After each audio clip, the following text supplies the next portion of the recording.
আমরা বিশ্বাস করি যে পরধর্ম সহিষ্ণু। আমার কথা হচ্ছে, মমতা ব্যানার্জি যদি গুরুদ্বারে যায়, তাহলে কি ওই তেগ বাহাদুর সেজে যাবেন?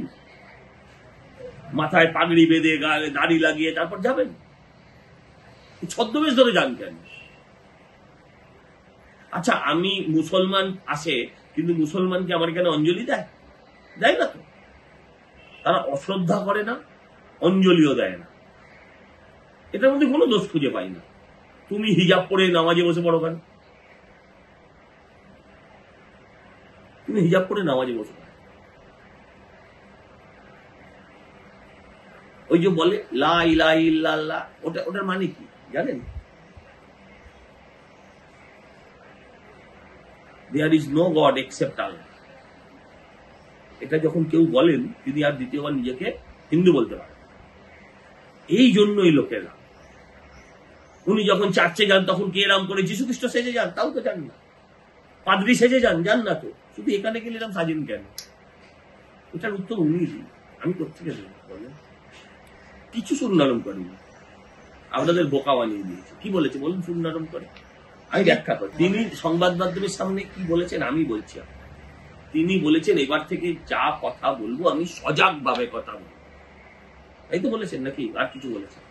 তিনি বলেছেন আমি যা বলবো সচেতন ভাবে বলবো, সজাগ ভাবে বলবো। এই আগের কথাগুলো অচেতন ভাবে বলেছিলেন, এই কথা কি একবারও বলেছেন? আপনাকে এই অপরাধের জন্য আপনাকে শোকজ করা হয়েছে, সেই অপরাধে আপনি বলেছেন বেশ করেছি। আমার প্রশ্ন হচ্ছে, সেই অপরাধের জন্য আপনি শাস্তি কি দিয়েছেন? যাই বলুন, তারপরে যেটার জন্যই বলুন, সেটার জন্য তারপরে যখন শোকজ করা হয়েছে বলেছে বেশ করেছি। আবার বলবো, বলেছে এক পাতার শোকজের 2 পাতার উত্তর দিয়েছি। সেই অপরাধের কি শাস্তি হয়েছে? মুরদ হয়নি এক গাছা চুল চেরার। চুলটা আপনি বাংলায় শুনবেন, হিন্দিতে, তাই না?